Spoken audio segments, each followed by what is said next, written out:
Hai Modulers, perkenalkan saya Shirley sebagai Wealth Advisor dari Moduit.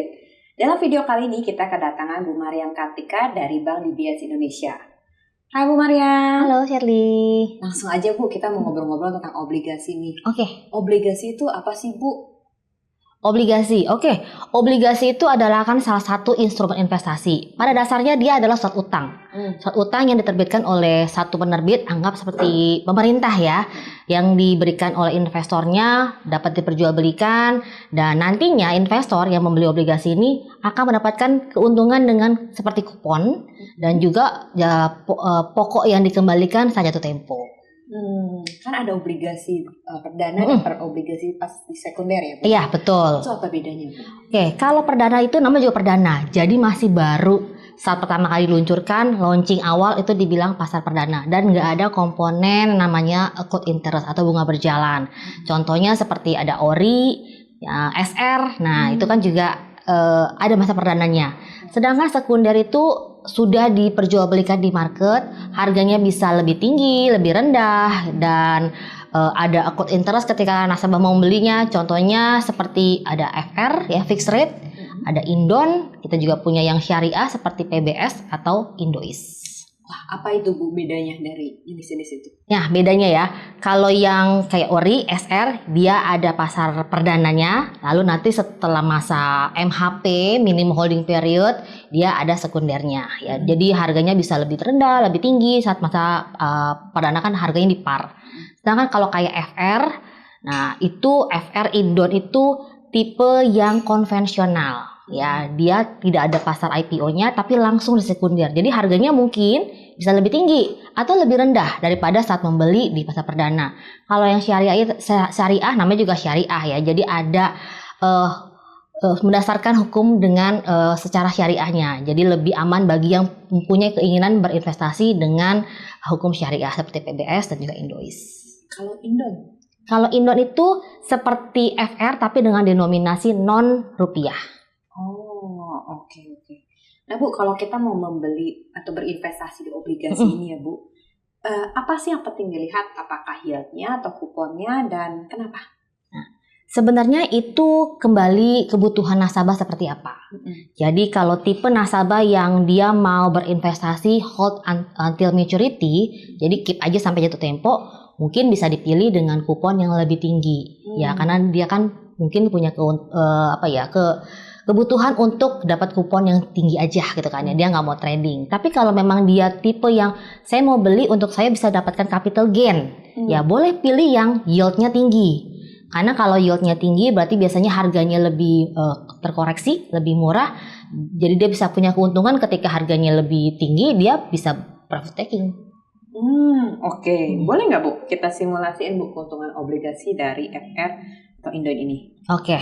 Ini kita berarti anggap belinya di pasar sekunder ya. Oke, anggap dengan harga yang sama lah. Sama-sama ya 100 juta atau harganya di 100 juga ya, 100 juta sama seperti IPO kan kadang-kadang bisa juga harganya sama. Nah, kalau FR harganya 100 ya, harga 100, belinya 100 juta. Ya, berarti sebenarnya dia berinvestasi pas 100 juta. Tapi FR Indon ya karena di pasar sekunder dia ada accrued interest. Jadi nasabah akan didebetnya itu lebih 100 juta plus accrued interest. Nah, lalu FR itu kan tipe yang dibayarkan kuponnya 6 bulanan atau setahun 2 kali. Jadi misalnya ya kita anggap dia dapat kupon setiap 6 bulan itu 1 juta aja ya. Jadi dua kali periode adalah 2 juta per tahun. Kalau dia beli FR yang tenornya 5 tahun, berarti 2 juta kali 5 itu 10, maka pada akhir periode nasabah itu akan mendapatkan keuntungan 110 juta dalam 5 tahun. Jadi dia punya keuntungan 10 juta dalam 5 tahun. Kita mengabaikan kalau dia jual di tengah jalan ya. Berarti simpan sampai maturity ya? Iya. Wow. Nah kalau misalnya jual di tengah-tengah itu ada keuntungannya atau kerugiannya nggak sih Bu? Nah itu kapan dia belinya dan kapan dia jualnya. Kalau dia membelinya dengan harga yang tinggi, ya misalnya dia beli di harga di 102. Lalu tengah-tengah waktu berjalan dia ada kebutuhan dan harus menjual. Ternyata harganya terkoreksi, harganya 100. Ya itu adalah resiko berinvestasi. Ya, tapi dia kan sudah ada keuntungan dari kupon-kupon yang diterima.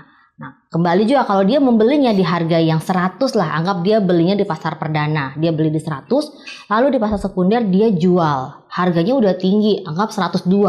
Nah, itu adalah keuntungan yang bisa dia terima dengan mungkin periodenya nggak nyampe maturity, sudah dia jual, ada 2% keuntungan yang dia terima tanpa dia harus menunggu lagi si maturity-nya, tapi kupon dia terima juga. Oke, jadi ada potensi capital gain iya, kuponnya. Double keuntungan lah jadinya. Ya. Nah, kalau obligasi itu harganya naik dan turun pengaruhnya karena apa ya? Banyak faktor. Bisa faktor domestik ya, dalam negeri, atau faktor global. Itu semua turut mempengaruhi bukan cuma obligasi tapi juga semua instrumen investasi. Jadi seperti suku bunga ya, BI menurunkan atau menaikkan, itu juga bisa berimpact dengan harga di obligasi itu sendiri. Jadi kita memang harus bisa melihat ini marketnya seperti apa, impactnya bagaimana ke investasi atau instrumen investasi yang kita punya. Oke.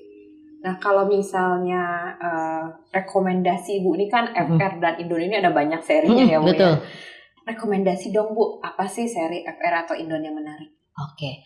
Kalau saya sih pribadi, saya lebih menyarankan carilah obligasi dengan seri-seri yang benchmark atau seri-seri yang memang benchmark itu artinya yang pemerintah biasanya sudah atur nih, tahun ini benchmarknya seri ini gitu kan ya. Kenapa? Karena kalau seri-seri benchmark itu cenderung lebih liquid ya, harganya juga lebih menarik, secara kuota juga dia di market gampang lah.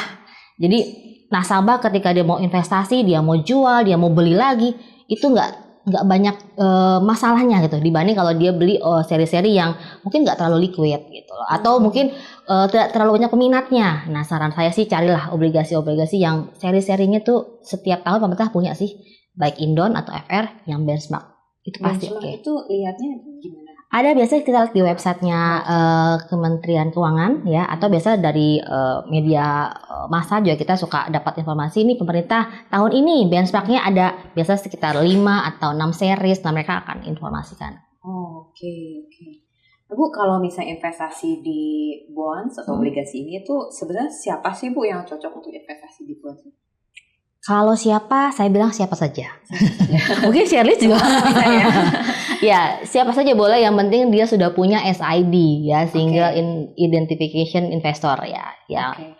Lalu jadi siapa saja, dan yang mau dari kalangan muda sampai yang sudah dewasa itu saya pikir cocok lah untuk berinvestasi di obligasi karena aman.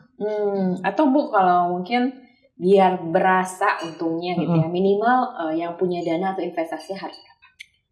Kalau minimal sebenarnya tergantung kebutuhan si nasabahnya ya. Misalnya kalau kebutuhan saya cuma 100 juta, buat orang lain mungkin buat Shirley segitu kecil. Jadi sebenarnya kembali kebutuhan nasabah, dia butuh berapa, tinggal dipilih nanti obligasi mana yang bisa membalance dia punya goals-nya gitu kan. Dan tentunya tergantung kebijakan di tempat dia membeli, ada minimumnya enggak gitu kan. Biasa kan ada company yang minimum sekian gitu kan. Nah, itu kembali disesuaikan juga kebutuhan nasabah dan juga kebijakan dari tempat dia berinvestasi. Dilihat juga jadi potensi tadi kuponnya itu ya, bisa berapa ya, signifikan nggak buat investornya ya. Oke. Bu, kalau misalnya boleh jelasin sedikit dong tentang kerjasama produk yang di-launch antara Moduit dengan DBS ini. Dan kenapa nih teman-teman Moduers harus berinvestasi di bonds yang berkolaborasi dengan DBS? Oke. Kerjasama antara Moduit dengan DBS itu kan di bidang obligasi di pasar sekunder ya. Ini kerjasama yang menurut saya sangat luar biasa. Kenapa? Karena pertama ya, dari DBS itu sendiri adalah bank asing dengan pengalaman di dunia investasi yang tidak bisa kita abaikan lah. Sudah cukup banyak pengalamannya. Jadi pasti akan memilih instrumen-instrumen obligasi, instrumen investasi yang tentunya nggak main-main, gitu kan. Dan dikawinkan dengan Moduit, suatu perusahaan finansial yang mempunyai teknologi juga yang oke banget. Jadi antara investasi yang baik ditambah dengan teknologi yang baik, menurut saya itu udah good collaboration lah. Dan apalagi di DBS itu punya obligasi, khususnya obligasi pemerintah, itu lebih dari 100 series. Dimana nggak semua company, ya semua bank itu memiliki sekian banyak. Jadi nasabah tuh bisa memilih varian yang lebih beragam, ya, karena banyak juga pilihannya. Oke, jadi pilihan obligasinya banyak ya? Oke, menarik Bu. Terima kasih ya Bu buat penjelasannya dari Bu Mariam Kartika, Bank DBS Indonesia. Nah, itu saja penjelasannya dari Bu Mariam Kartika dari Bank DBS Indonesia. Bagaimana nih Modoers? Menarik ya investasi di obligasi sekunder ini.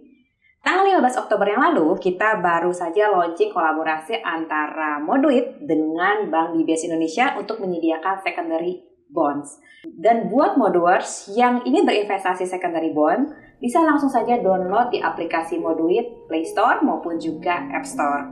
Dan buat Moduit Beyond Client, Anda bisa langsung menghubungi Wealth Advisor. Oke, sampai bertemu di next video.